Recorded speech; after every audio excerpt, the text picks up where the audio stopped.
All right, everyone, welcome to day 28 of the 30-day redemption.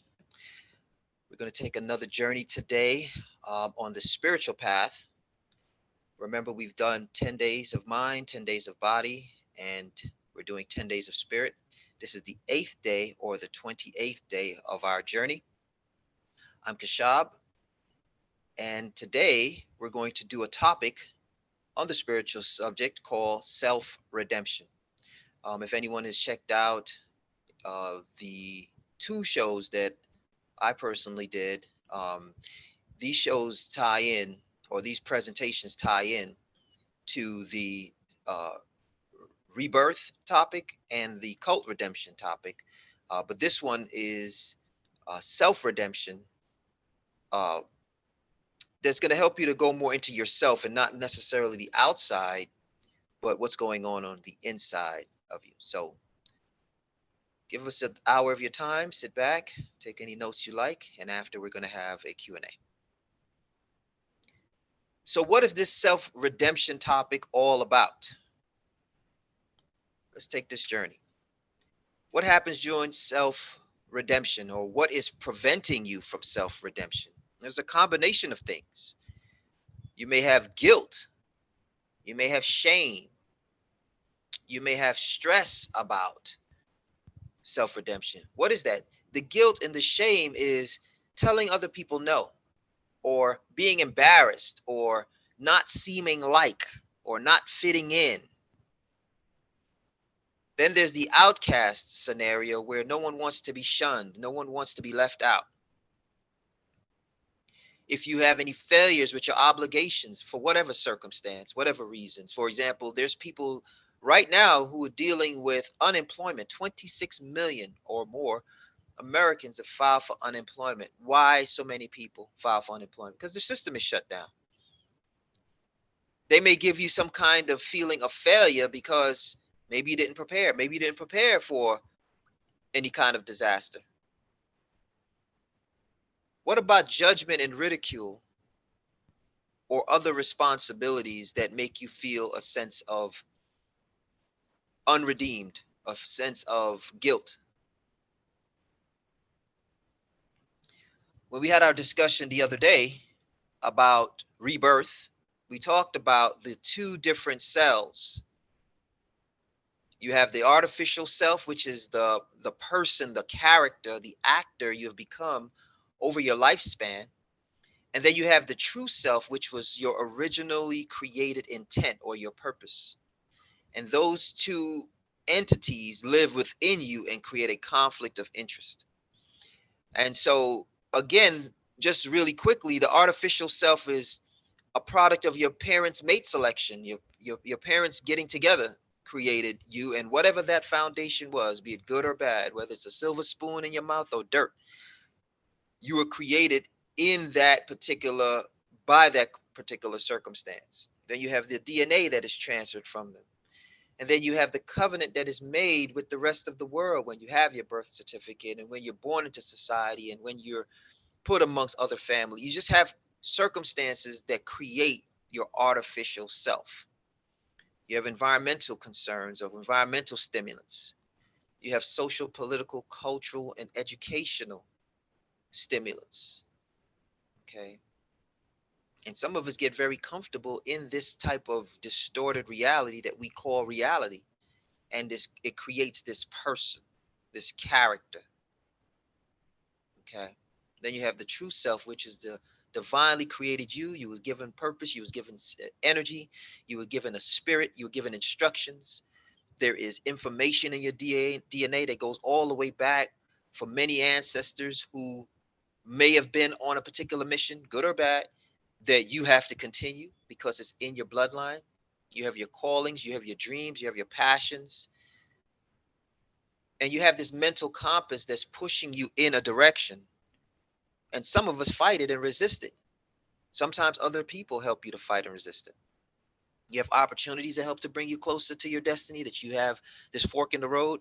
You have breakthroughs that help you to see for certain things. Maybe a family story, maybe meeting a family member that can tell you something about yourself or something about your family that makes things click. And once you discover this true self, it empowers you, it gives you courage to follow your purpose and your destiny. But these social standards on the artificial side, they perpetuate guilt and obligations so that the true self can't live and the artificial self is subject to things like keeping up with the Joneses. Hey, he has I'm driving a 2000 Honda Accord, but he's driving a 2020 Mercedes Benz. Man, I feel inadequate. The neighbor across the street is building a new house on that empty lot. I'm feeling inadequate. These things make you a prisoner in your own mind and in your own body. There's also roles for women according to Western culture. A housewife may or may not be, back then, a housewife was a good thing. A housewife may not be a good thing today because there are social, political movements that are saying that who wants to just be a housewife? Okay.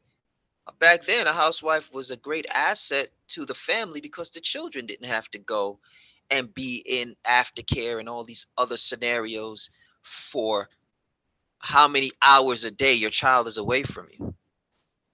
Then there's Western roles for a husband, a really good man. I love a man in a suit and tie. I've got tall, dark, and handsome, and all these other obligations. So the tall, dark, and handsome. What about the short, light skin and ugly? What are his options if she wants a tall, dark, and handsome? The changes in roles today, where you can't even be politically incorrect and call a child a boy or call a girl a girl. Now you have to be gender neutral. These external social standards create so much confusion, and it gives people guilt. It may give the person who is calling the young boy a boy guilt because you're not sure. Don't call me a boy. I'm not a boy. Okay. How would you like to be addressed, people say? Or within the black community, someone saying, I don't know, are you African American? Are you black? Like, how would you like to be? What title would you like to be recognized by? Black community over the last 50 years, the name changes. Negro, colored, black, African American. Now it's gender neutral, race neutral. And these things create standards that are so impossible to keep up with. And it causes people to be polarized, not knowing what is acceptable because you want to stay within the artificial self because the artificial self fits in. The true self doesn't fit in. The true self is going to call things exactly what it is, and it is what it is. This artificial stuff has to be politically correct, especially if you're at work, especially if you're a school teacher. So you can't even be natural. Also, wanting to be like in the fear of rejection. Our children in school go through this. The bullying is a product of social standards. I mean, even when I was in elementary school or even when I was in junior high school, the children that make fun of other children and act rich because their parents bought them a pair of sneakers with the whole check, but send your child to school looking like if you're rich. Get off the bus, you're going to live in the projects, but you have the latest sneakers. This type of illusionary lifestyle. Wanting to be liked, wanting to fit in, or just not wanting to be ridiculed, wanting to be left alone. You create this prison for the self that needs to be redeemed out of this personality that you have become. Then you also have your social media personality, and you could go online. You could be anyone you want to be. You can have any name you want to be. You can put out whatever, you can disguise, you can be whatever you want to be. And that's acceptable. This is a socially acceptable platform for you to be whatever you want to be. Sometimes you even get to see who people truly are by their expressions. There's a scripture in Matthew 13:28 where the Lord was talking to, or the Lord was giving a parable to the disciples, and he was talking about how seeds was cast into a field. And when it was time for what was planted to come up, something else came up. It was like, say you planted apples, and there's like, not apples, let's use okra. You planted okra, but then something else, some other weed, some other plant came up that was trying to kill the okra. And so they said to him, well, you planted okra, so where's this other stuff coming from? And he said, an enemy has done this. Somebody else planted something else. And this is what happens within you. You were planted as a true self in the womb of your mom with a true planted intention. And along the way came all these other weeds, all these other personalities, all these other standards that made it choke you from being you. Who done this? An enemy has done this. An enemy has done this to you and to try to defy or to prevent. For example, many of you who are living a purposeful life probably had problems even before you were even conceived, because they might have been problems within your dad, problems within your mom, problems at conception, problems between them at conception, problems at birth, separation, fighting, disconnection, reconnection. All these things coming into your life, all these forces coming in to prevent you from becoming the original intended seed that was planted. So you were supposed to be an apple tree, and along the way, it didn't happen. You were supposed to be a teacher or a changer of the world through your writings. Not done, because you got to pay these bills and writing isn't doing it. You have to be someone who teaches children and make an impact on them. Can't do it. Got to take this other job, or life got misdirected. An enemy has done this. There's also cultural standards that perpetuates guilt and obligation. Just because it's cultural don't make it right. Just because it's social doesn't make it right. What makes it right is if it's right and if it gets you to the highest true potential of what you were created for. That's the only option.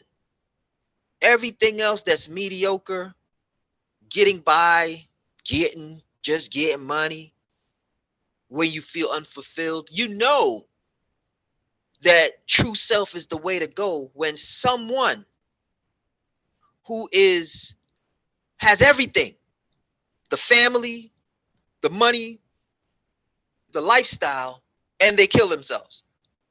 And you wonder, what could possibly be wrong? You're famous, you have money, your family loves you, you're funny. What happened?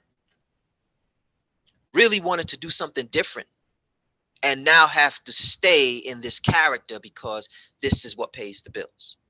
So there's cultural standards that are put on people that are not necessarily true. For example, everyone that has your skin is not your kin. You identify with someone by skin color, and they hold a totally different philosophical belief than you. We have that between the who they call in the system the boule, which are, amongst the black community, there are blacks who feel that they are the upper 10th. And so therefore they are supposed to lead the charge for all the other uneducated and not upper 10th blacks.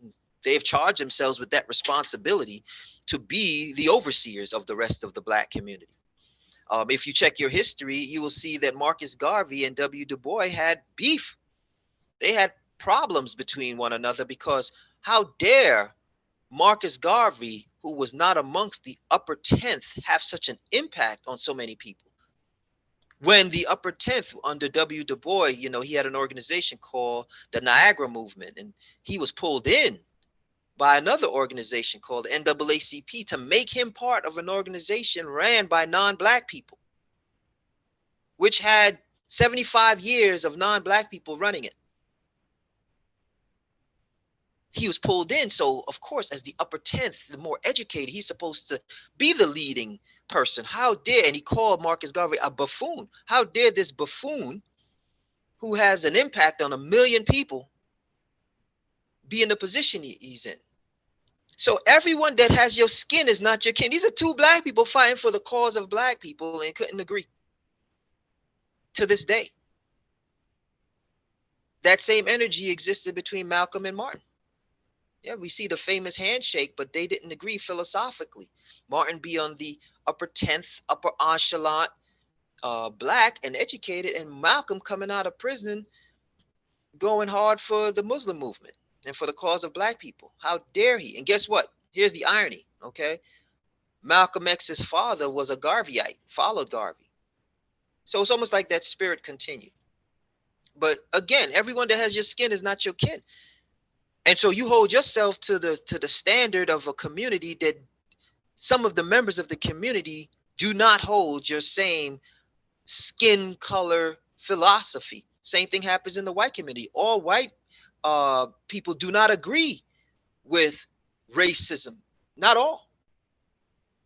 Now, some may take the benefits, but not all agree with the philosophical views of racism and supremacy. Some go harder for black people than black people. Okay, look at the gentleman that was part of the Underground Railroad out there in West Virginia. Forgot his name. I don't want to say the wrong name, but he not only was part of the Underground Railroad, but died for treason. And not only did he die for treason, if anyone knows his name, just chime in and say his name. I think his last name was Brown, but I don't want to say the wrong name. But he died for the black cause. And he fought. He went up to Illinois with his militiamen to fight for the cause of black people. So again, everyone that has your skin is not your kin. There's people that will fight for you more than those who carry your own skin color and your DNA. So cultural standards make you think that you are obligated to skin color, and the spirit within the people with the skin color differs like light and day. Like day and night, I should say. Okay. The second thing is family values that obligate you to some kind of stagnant lifestyle. Like poverty is supposed to be perpetual because you came from nothing, and so you fall into nothingness. Those cultural standards hold you obligated to a lifestyle, and they pull you in. I had a scenario where a young man that I was mentoring was told by his kin, by his flesh and blood, to get these drugs and sell the drugs. And I was trying to get him to move far away from that lifestyle. Family values that pull you into a stagnant, backwards lifestyle. Also, the cultural roles of women and the reinforcement of some outdated customs. You have to consider that the world is changing. I'm not saying that there's not the need for certain gender roles, but in some scenarios, if your woman is more educated in a particular field than you, just because she's a woman doesn't mean that you should not promote her in that field. If she's an entrepreneur, you're not, and her entrepreneurialism can benefit your family, why would you stagnate that and have her in a role that does not allow her to maximize on her abilities for your family? So some of these cultural standards suffocate growth. Also, some of the roles of men and the reinforcement of those roles, and some of the macho roles, and some of the because you're a man, you know, or because you're a woman, you don't know. These things stagnate and obligate people to behave in ways that are contrary. Now, let me side note this and say this does not give a pass for people to be arrogant, neither the male nor the female. It doesn't give people the the the right to deny certain natural roles. For example, um, women are supposed to have a child. If they're married, you're made, I should say, to have a child. This movement of not wanting to have any children is genocide. It's a philosophical outside thought, even the one that you have to wait until after your career for you to have a child. Some of these values are twisted because they take away nature out of the equation. So there are certain natural roles. Women are supposed to have children, men are supposed, but what are they doing? They're making people who are not male and female by marriage adopt. And who are they pulling from? They're pulling from the pool of the have-nots and the marginalized, the Black community, the Hispanic community. Everybody else is adopting. That's genocide as well. So we have distortion of culture, even that's still being called culture. So you may have something that started a particular way in a particular country, and then it gets distorted along the way, and they're still calling the distortion of culture culture. And we're going to look at a video of that distortion of culture. Also, you have distorted culture now mixed with a little bit of social media. So people are showing their distorted culture. For example, in America, a lot of people talk about going back to Africa. And in Africa, there's also distorted culture that's not according to the original thing. So you mix media and the influence. You have people in Africa emulating the Real Housewives of Atlanta. You have the technology coming in and infiltrating these cultural distortions with further distortion. Then you have foreign influence coming into the country and distorting ownership. For example, in Africa, there are a lot of foreigners going in, white foreigners, Chinese foreigners going into Africa, marrying African women, having children with them with a long-term goal of obtaining their land and their rights. That's not culture, but it's economics. It's also warfare. That's economic warfare because they already know that that child is going to follow the pattern and the loyalty of its dad. So that land is lost. That inheritance is lost because that child has a right. So let's take a look at one of the cultural distorted philosophies. For anyone that's easily offended, this may not be the video for you, but it's something to show how a cultural standard holds the self ransom, and that self needs to be redeemed. So let's take a look at this video really quick.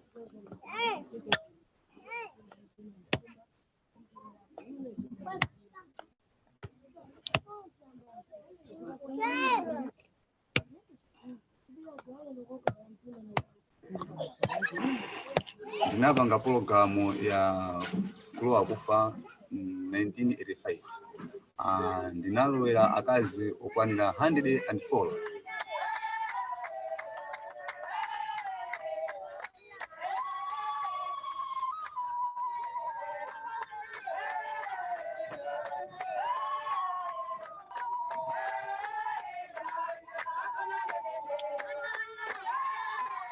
Ayisamawo payayi kutero ku amakhala omasuka kwambiri kuti no ndikamapanga zimene zija imakhala ngati ndithu banja imene ndithu kuti no kungoti ndapanga zimenezo siku ndapanga zimenezo kucha kwa lero ndikuti madzi abwino otentha abwino kundikira kuhafa kenaka ndithu kumandibwiragwira kuti usiku uja nditacheza bwino kwambiri kusangalala kwambiri.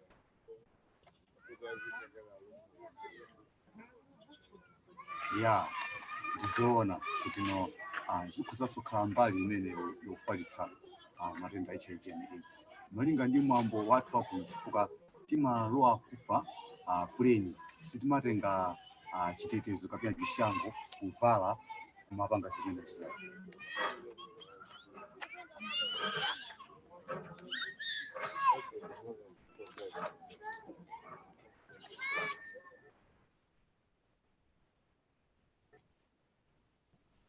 Clearly that practice has to go. Okay. Clearly that practice is outdated. Okay, let me just adjust my screen really quick. Hold on. Make sure we're on the same page here. Oops. Bear with me. 1 second, everyone. Pause share for a second.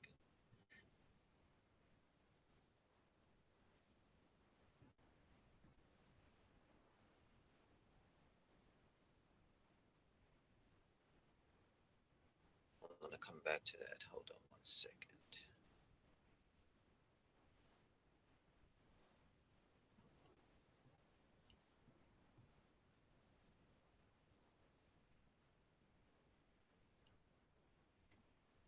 All right, we're back. So obviously, some cultural standards that's holding you ransom, you have to be redeemed from. And so how do you redeem yourself from it? Well, education. This is one step. These conversations that we're having is a form of redemption. But we could judge his cultural practice, but you have your own cultural practices as well. So there's a conflict of interest that is formed by a combination of your social standards, cultural, and the artificial created self. You have all of this going on. This is our culture. Well, have you examined your culture? Is it appropriate?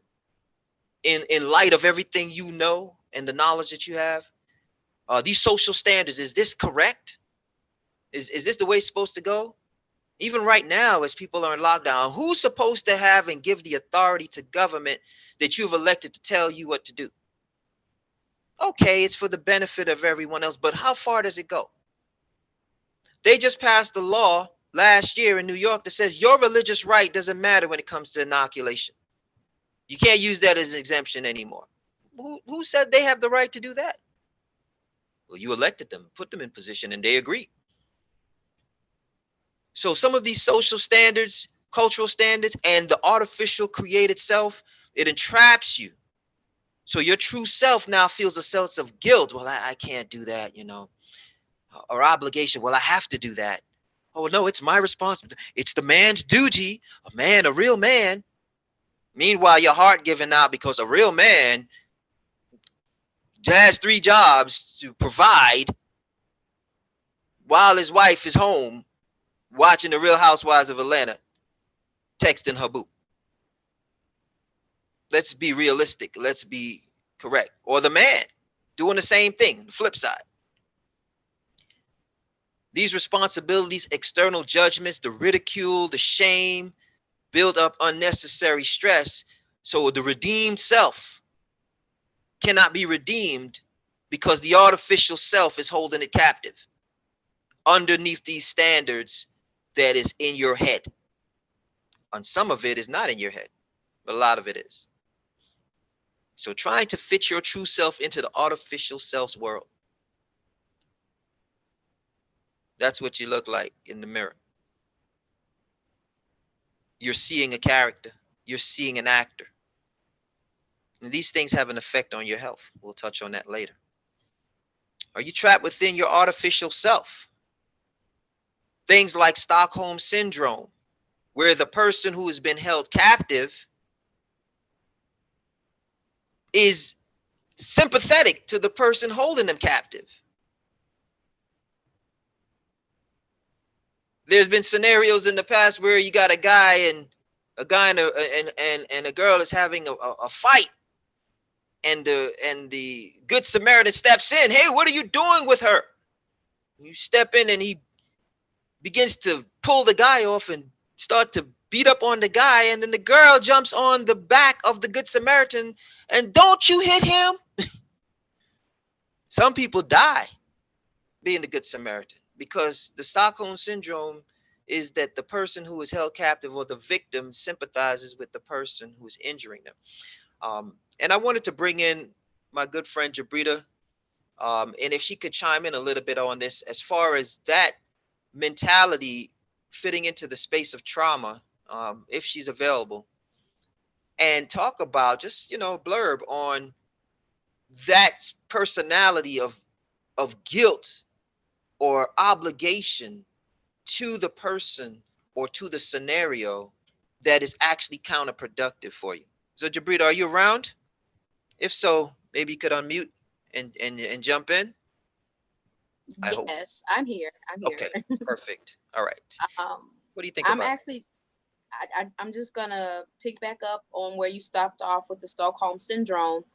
And you went into it in a little bit of detail, but I do want to go into it with a little bit more in depth. So Stockholm syndrome, as Tashab stated, is feelings of a connection to your captor. Okay, so feelings of trust or affection felt in many cases of kidnapping or hostage taking by the victim toward the captor, or the abuser in most cases. And just to give you a little bit of history on Stockholm syndrome and where it derived from, it actually derived from a bank robbery in Stockholm, Sweden back in 1973. Where the employees were held hostage for over 6 days. However, during the standoff, this dysfunctional bond was created or built or developed between the captives and the captor. The very weird thing about that is that why is this important? Why is the history of Stockholm syndrome important? Why is it important to know about what Stockholm syndrome is? And I'm going to give some personal background, and I'm also going to give some professional background. So I'll start with the professional side. Usually, most people think that Stockholm syndrome is a mental disorder or some form of, mental breakdown. It's not technically a disorder. It's really a syndrome. It's a syndrome. And the best treatment that is advised to use against Stockholm syndrome is therapy, and or treatment from all forms of abuse, which is, usually through a psychiatrist. The treatment varies depending on the depth of abuse and the extended time spent in that situation. Why is it important to know about Stockholm syndrome? I'm going to give you a personal story now. So many people who have heard my story or even a story that I've told before in the past know that I come from a very abusive background. Okay, I grew up in a household where there was not just physical abuse, but there was also verbal and emotional abuse. My brother and I were indirectly affected by the abuse between our parents. And as a result of that, we know that anytime you begin to, anytime that you take part in inadvertently, whether it be voluntarily or involuntarily, you begin to repeat the cycle of the environment in which you were conditioned. So I'm really trying to take my time to kind of bring it in for you. So I grew up in an abusive background. My father was an alcoholic. He also was addicted to drugs. As a teenager, growing up from teenager to my youth, the last fight that I recall of my parents was when my mother almost kicked my father off the balcony. Bring it current.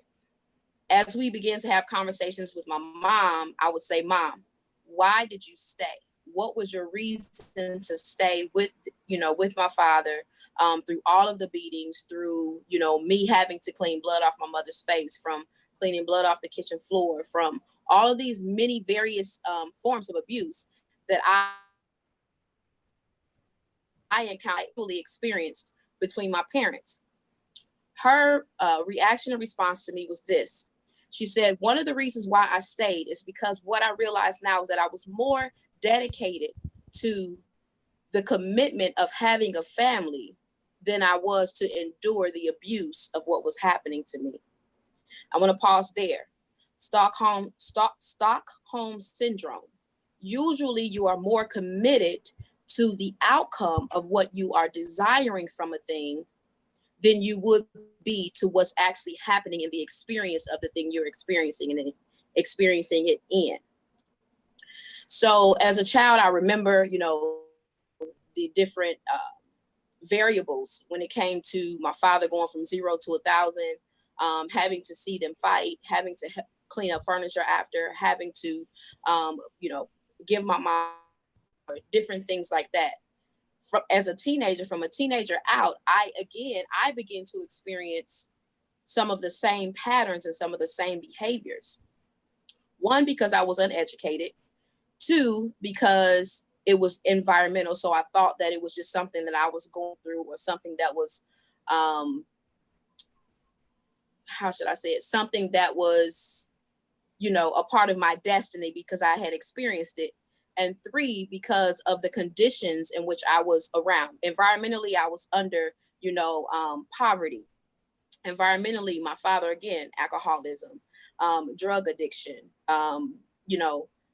those types of conditions. So I felt bound to the conditions in which I experienced as a child. And so it wasn't until, of course, I became educated, I got away from, the dysfunction of my parents and the different environments in which I was in, and I began to seek help for myself. So while it is very personal, it is also, although I am a professional, it's also very personal for me in this regard, because you begin to have, or grow, like they said, develop a relationship between the captive and the captor. So in this regard, my father was, the one keeping my mother hostage, and my mother had a commitment to the captor based on the desired outcome that she wanted for her family. To even go a little bit back further, you had mentioned in one of your slides the family values. 9 times out of 10, most people who come out of poverty inflicted conditions, or come from abuse, domestic violence, or drug addiction, or whatever those alcohol addiction, people who come out of those type of environments don't always walk away with or knowing or understanding what family values are. And because you don't understand what those values are, you begin to attribute your life to the environment, right? Involuntarily of the conditions in which you have come from. So it takes courage. It takes great strength for one to be able to recognize it as abnormal. It's not normal. Two, to be able to confront, the person who is keeping you captive, or the conditions in which are keeping you captive, and also to be able to find the help that is suitable to help you escape, or to exit or transition out of those conditions. So I want to talk a little bit about a few things that are conditions as a result of Stockholm syndrome. For one, we deal a lot with post-traumatic stress, PTSD, different things like that. Post-traumatic stress comes from, being under the authority of, or the suppressing of, person or persons or individuals. And those conditions are not suitable or conducive to your well-being. So that's post-traumatic stress. Also, nightmares. You can have nightmares, waking up in the middle of the night, waking up almost in a panic, or frantic, or fighting while you sleep. And those nightmares are due, again, to post-traumatic stress.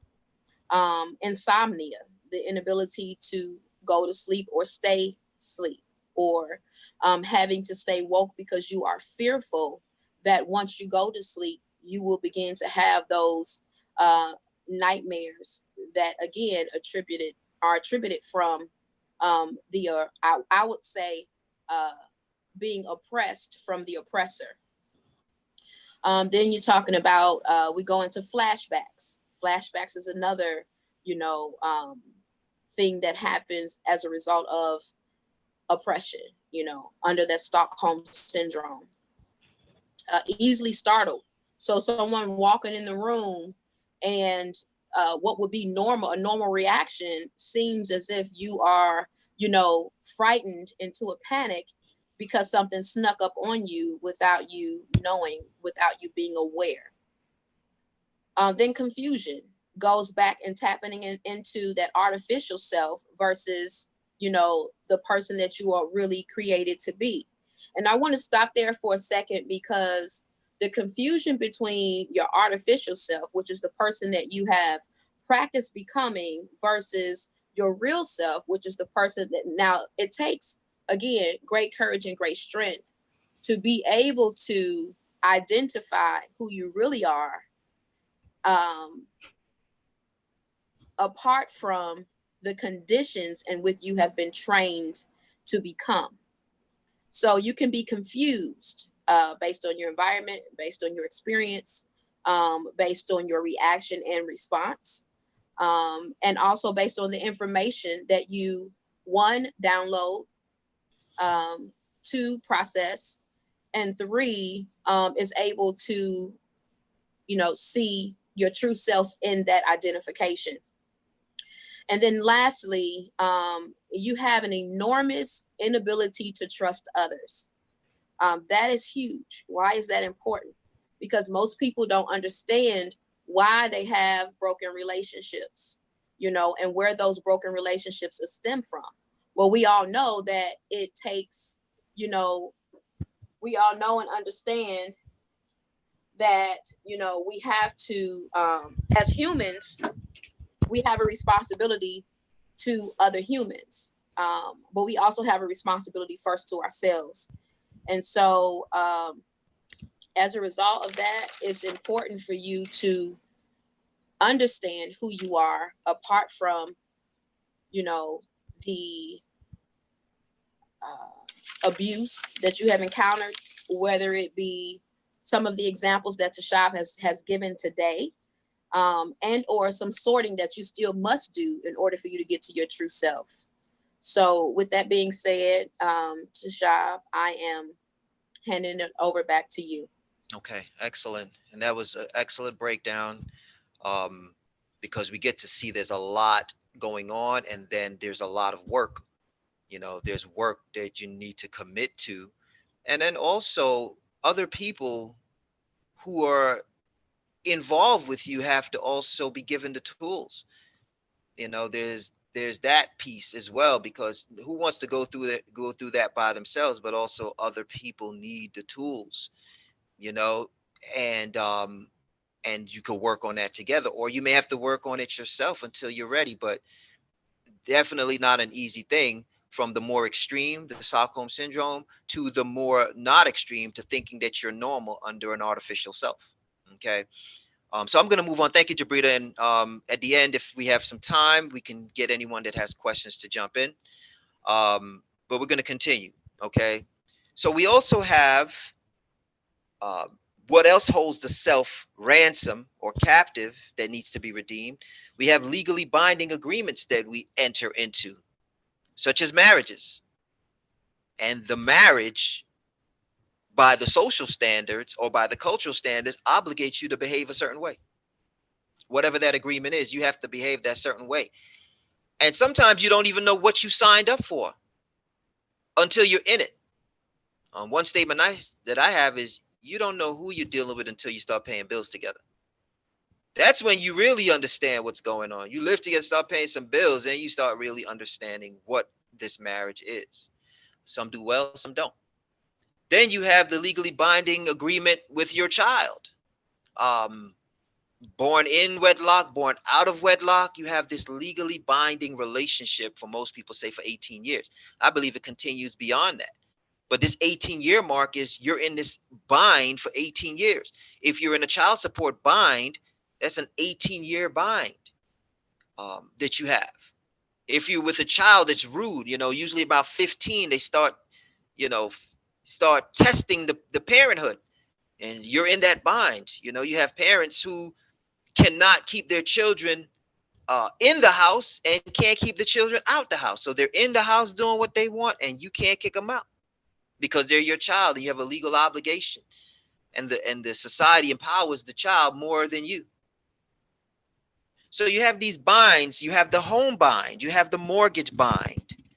Why are we going over these things? Because all of these things obligate you, give you a sense of guilt. You may not like that spouse. You have a sense of guilt, but they say in some scenarios, it's cheaper to keep her. You have children and you like this here, especially if you have a child that is the splitting image or the splitting personality of the spouse you're no longer with, and you feel like you're now married to the child, and you're like, I don't want to do this. And you feel guilt because that doesn't sound, parenting, adulting is hard, and you don't want to deal with it, but you have to deal with it. The homes, the mortgage, you get a 30-year mortgage, and by 20 years in, it's an empty nest. You got 10 years in a big house by yourself. Didn't calculate that when you signed on the dotted line. You now have this bind. You have to keep the house. You don't know what to do. You sell the house, you have capital gains tax. You don't know what to do. Then you have certain business contracts, such as an apartment lease or a car note or any kind of obligation that you have that you feel obligated to keep, and that holds you in a place of guilt. So let's talk about guilt. What is guilt? You see how that little U is trying to fit into the G, the I, the L, to the T? This is a future book. And what does the guilt stand for? I got it like that. What does that mean? That means that you are pretending like you got it like that. You're pretending that it's all good. So you're squeezing yourself into this formula that is a lie. I got it like that. It's all good. It's all good. I got it. Yeah. You don't have it. And that doesn't mean just economically. It might mean mentally. You don't have it. It may mean spiritually. You don't have it. You're falling apart on the inside. You don't know what you're doing. And that's a lot of us. We save face. You are squeezing into the got it like that equation. Let's take a look at it. Here's an example. We have you remember Little Bow Wow? Well, he's no longer Little Bow Wow. Now he's called himself Bow Wow. And back in maybe two or 3 years ago, or maybe longer, but Bow Wow Instagrammed a picture of a plane sitting on the tarmac. He said he was on his way from DeKalb Petrie Airport in Georgia to New York, except that it wasn't Bow Wow's plane. Instead, it appears he took the photo of a private plane on a tarmac from the website for a limo and van service in Fort Lauderdale, Florida. So he's now trying to keep the I got it like that. Yeah, Little Bow Wow, you remember I had these cars and this house, and yeah, I still got it. And so you have to now perpetuate the lie. And it's not just Bow Wow. Let's take a look at it. There's a cost. There's a cost to perpetuate the guilt. It's the guilt fee.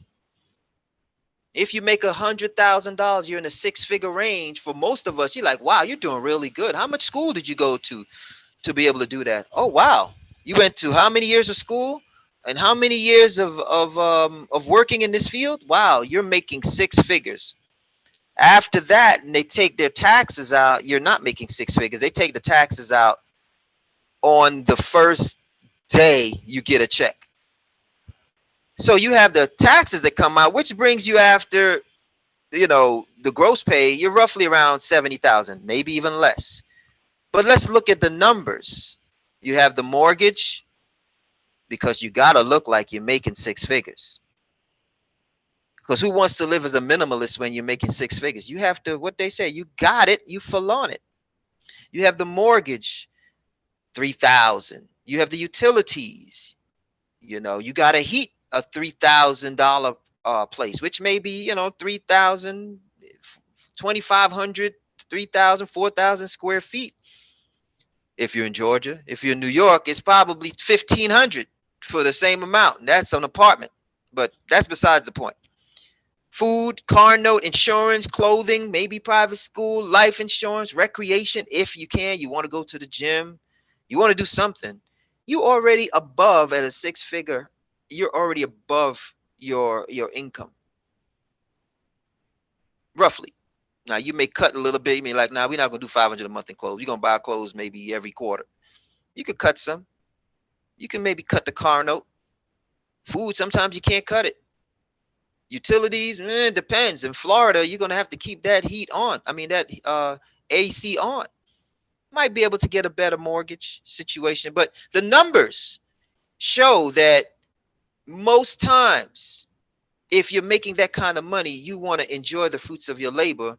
And somehow they did these numbers to make it so that it just doesn't work for you. Unless you're a minimalist, unless you're a miser, unless you're frugal. And then people talk about you. You're making all that money. You don't want to spend that money. And we didn't even add in vacation. We didn't add in gifts. We didn't add in that you're trying to invest to flip the money. We didn't add in the credit cards. You add that in, you're way above. So there's a fee to perpetuate the lifestyle of the artificial person. You now have to evangelize. You become a mascot for the global stakeholders and the bond buyers to evangelize guilt. Instead of evangelizing what you was created for and your true self and be like, I'm going to do what I was created to do, you now are doing what they created you to do, and they're making money by pooling together all the mortgage of all the people who bought into that philosophy. You're not redeemed. You're still underneath this captivity of self, artificial self holding true self captive. So you're now this mascot, this actor.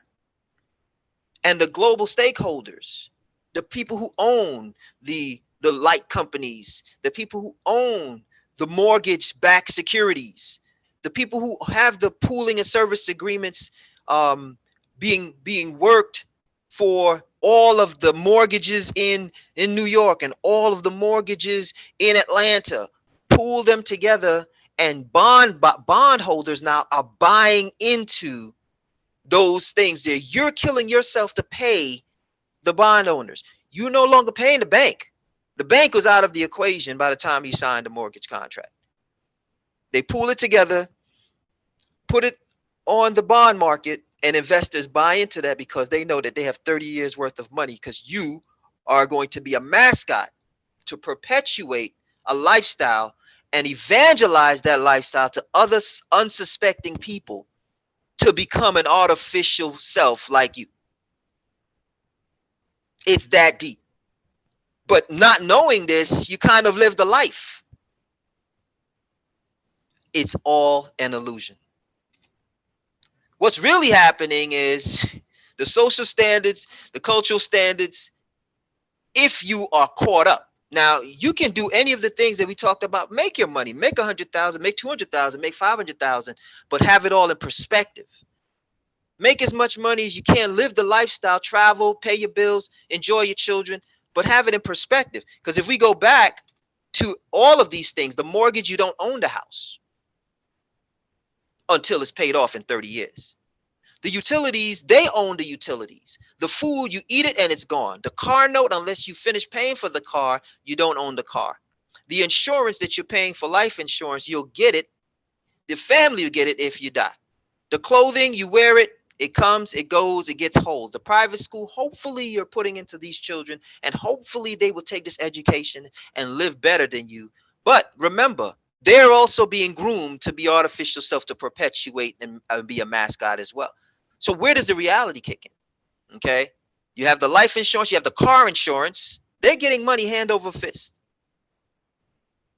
The only thing you may own is a decent, healthy body. If you eat right, with the money you're making and work out so that you can live and enjoy the fruits of your labor. But really and truly, you don't own anything for all that you're doing until you finish paying it off. You might own the car in 3 years or 4 years, okay? What's really happening is these things are having an effect on your health. The fear of right now even, oh man, I don't know. Am I going to be able to go back to work? I don't know. That is affecting your kidney. Rafaela did a presentation on that a few days ago. The worry weakens your stomach, irritable bowel syndrome. The stress is weakening your heart because you're trying to fit the true self into the artificial mascot role. And it is having an effect on you because you're going against nature. You get angry, co-workers, the games that they play in corporate America, the games people play when you're an entrepreneur, then the grief, the loss.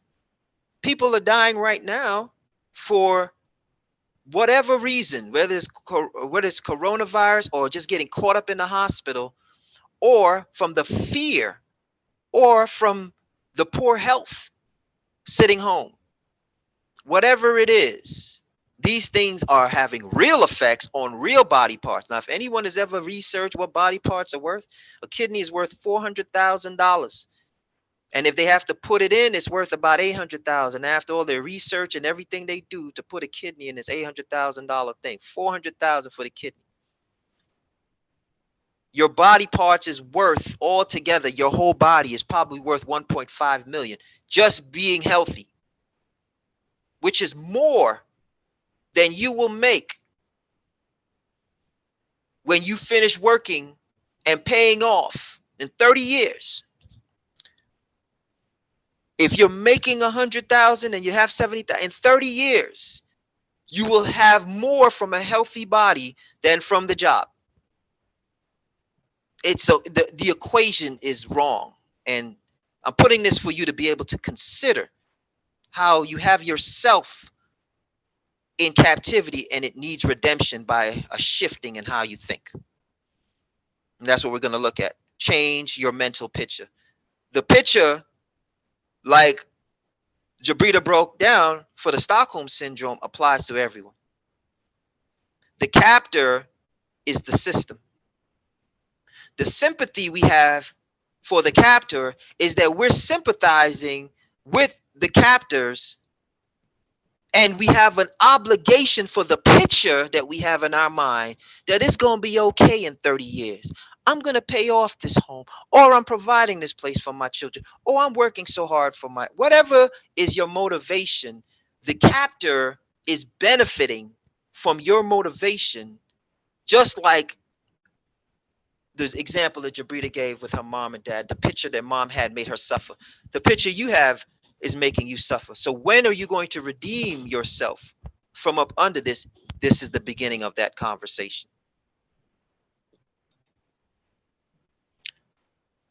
So let's look at it. You got to put things in perspective. By doing what? Well, maybe you could go the scripture route for those who believe or are in that lane. He gave an example. What would he do? What would Jesus do? Or Yahshua? What would he do? Well, here's an example what he did, putting everything in perspective. This is Mark 3:32-35. It says, the multitude sat about him, and they said unto him, oh, look, behold, thy mother and thy brethren are outside. They're seeking for you. They're calling for you. He said unto them, well, who's my mother and my brother? And he looked around about them, which sat about him, and said, behold, my mother and brethren. For whosoever shall do the will of my Father, the same as my brother and my sister and my mother. Sometimes you obligate yourself to outsiders because of genetics, because of DNA. And they philosophically don't hold the same views as you. Everybody that has your skin is not your kin. So you got to be like, what is it that you're dealing with? Oh, I don't know. I can't obligate myself to that. You got to know how to say what? No. Okay. And for anyone, we're going to go over a little bit. So bear with me. Okay. We're already at that 1 hour mark. Time flies. What's the second option? Well, if you don't want to go the spiritual yet not scriptural route, you could go that route. What is that route? What is the spiritual perspective? Acceptance. That's the spiritual perspective. Acceptance. Accepting things. Finding the love in the scenario. Do that. If you're not super scriptural and think that someone else wrote it and all this other stuff, find a route of putting things in perspective. There are self-serving individuals, and then there's those who serve others. The person who serves others is usually has worse health than the person who serves themselves. Self-serving people are usually healthy, fit, everything, because all they can focus on is themselves. Okay. Those who serve others, or the empathetic, or those who love people, you have to find balance, put it in perspective. Okay, well, yeah, I'm going to do certain things, but I'm going to do it for these group of people that I'm in agreement with, because I can't just be here and there for everybody, spreading myself thin. You may go the stoic route, where you're very logical. Everything comes in. What's the logic? No emotions. Tell me what the facts are. You may go that route. Why must you be like that? Because it's a matter of life or death. It's a matter of survival. It's a matter of true self or artificial self. Okay? So those are just quick introductions to some things that you can use to put it in perspective. Learn to say no. Scripture again, it says, but let your communication be yea, yea, or nay, nay, for whatever else is more than these come of evil. What does that mean? If you mean to say no when you say yes, it's like it's pulling on your heartstrings, and okay, yes. And in the back, it might say, damn, why did I say yes? Learn to say no. Say no first. Or practice, let me sleep on it. Let me sleep on it. I'll get back to you. One of my future practices is you probably need to speak to my agent or my trustee on that, because I don't handle that. Put it to somebody. You probably need to talk to my agent. I don't handle any of those things. That's not a no. But they're going to tell you no. Know thyself, said Socrates. So who do you answer to? Who are you obligating yourself to? Who are you letting put self in captivity? Your child? The mortgage company? The credit card company? Student loan? Your family member from across town that never check on you, but knows how to call you when they want something? And who holds you accountable? Who holds you to the standard that you've set for your true self? Call them accountability partners. Why are you answering the strangers? You can have family that's strangers because they have a strange way of thinking. Why are you answering the strangers? What makes this person able to tell you to stay in your house? Or what makes, ask questions. Who are you answering to? You're a grown up. You should ask questions. You have a right. Why are you answering to and punishing yourself for the stories you tell yourself, or you obligate yourself to, or the guilt? Oh no, I gotta go to work. I gotta do this. You can minimalize, you can cut some of those overheads.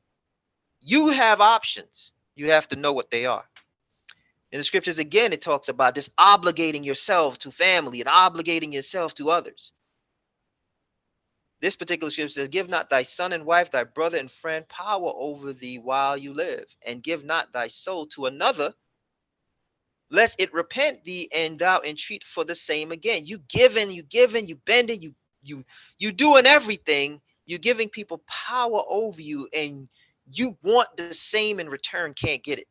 You give and give and give, and when you even ask, people are irritated. As long as you live and have breath in you, give not yourself over to any. That's the giving yourself and obligating yourself. And I'm not saying in covenants. I'm saying by default, someone shows up and they just want something and they feel entitled to have it because you're cousins, or because you're brothers, or because, you went to high school together, or because you're black, or because you're white, or because you have the same political views. No, I don't have any obligation to you. For better is it that your children should seek for you than that you should stand to their courtesy. Now you want to be under and dependent upon your children to take care of you because you took care. It doesn't necessarily work like that, because the children are being groomed to be artificial self and committed to that. They're not being committed, guaranteed to you. It is no guarantee that because you're a good parent, that your child will turn around and give you the same courtesy of care that you gave them. If you don't believe that, just wait till they turn 18. In all your work, keep to thyself the preeminence, leave not a stain in thy honor. Okay. Here's some suggestions. Why don't you make a covenant with yourself and your tribe? Your tribe are people who think like you and hold the same value system. Why don't you find people who are in sync with that and and be in covenant with those people and have a written covenant so you know what you're obligating yourself to. Also sign a covenant with yourself to end your self-defeating behavior. Break the covenant with your artificial self. Enter into a written covenant with yourself. To thyself be true. And write that out. And have someone, an accountability partner, sign off as a witness. Follow the pattern of those who have successfully achieved this. Do your research. Who has done this? Find your tribe and make a covenant with them. Live according to the covenant, the bylaws, and the rules instead of obligations and entitlements or assumptions. If someone does not say yes to something, you are being presumptuous by holding them accountable to something they didn't say that they would be accountable to. You are holding your children accountable to turning 18 and looking out for you, and they didn't agree to it. You are holding your cousin or your friend. You could even be holding a person that you're dating or a person that you're in a relationship with to default behavior that you didn't agree to or that they didn't agree to. So be deliberate in the covenants, because that is another way of freeing yourself from what? Guilt, obligations, and assumptions. Create a new mental picture. So these are the solutions. Create a brand new mental picture, as we talked about in previous discussion. What does that look like? Create a new mental picture for yourself. You could do it on pieces of paper, or you could do it in your mind. Play it out like a movie. When people say, I can see it real clear. Make it plain, write it out, or think about it and play it out in your mind. Create a plan and work on it diligently for 30 days, like 30-day redemption. The new plan, once worked diligently, will become part of your muscle memory and more habit than thought. And now you're disciplining yourself. Your no is coming easier. Hey, would you like to go to? No. You didn't even let me finish. I did. No. To whatever you're asking, because we're not in covenant.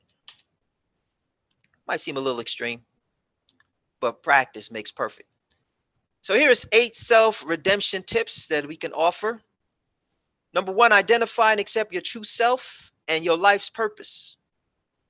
If you don't, what they say, whoever doesn't believing anything falls for everything, or something like that. Identify and accept your true self and your life's purpose. This is what I'm about. So if anything isn't jiving with that, I'm not interested. Enter into covenant with yourself and your tribe. Follow the terms of your covenant with yourself and your tribe, and hold all others in perspective. I'm not in covenant with you. One time I posted on my Facebook, do you have a contract with me? If you don't have a contract, then what is the obligation? People laugh, but some of these things you have to say to snap people out of this entitlement that they have. 1, to ask you questions that's none of their business, and 2, to entangle you because of your skin color, that you have to obligate yourself to do something with them. It doesn't work like that. Gather the facts before contracting with outsiders and others. Practice saying no if the request doesn't align with your purpose or your tribal goals. Reduce your overhead and try to become a minimalist and seek passive income from multiple streams so you have more time.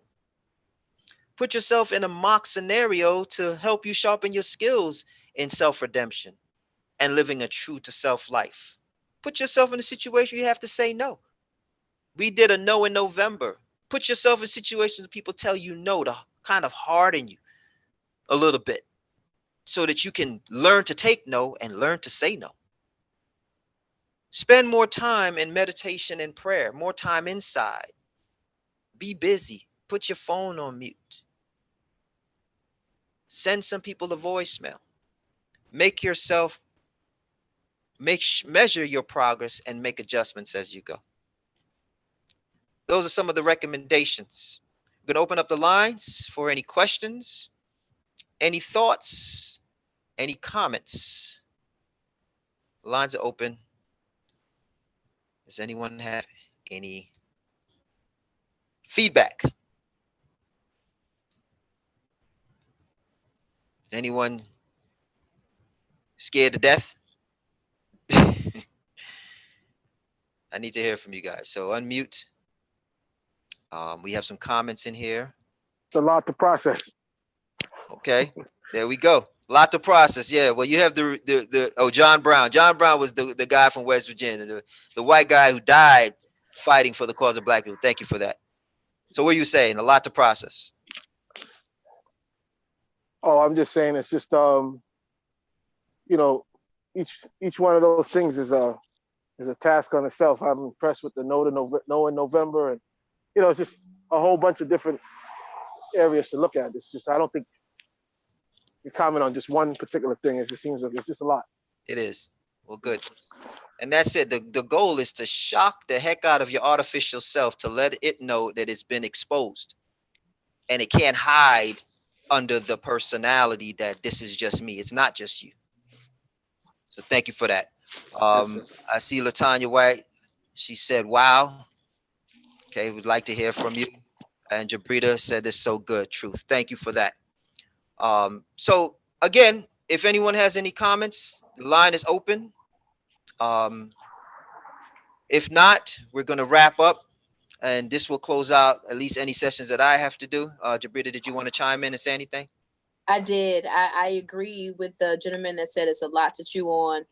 Excellent presentation, Jashab. Thank you. Thank you.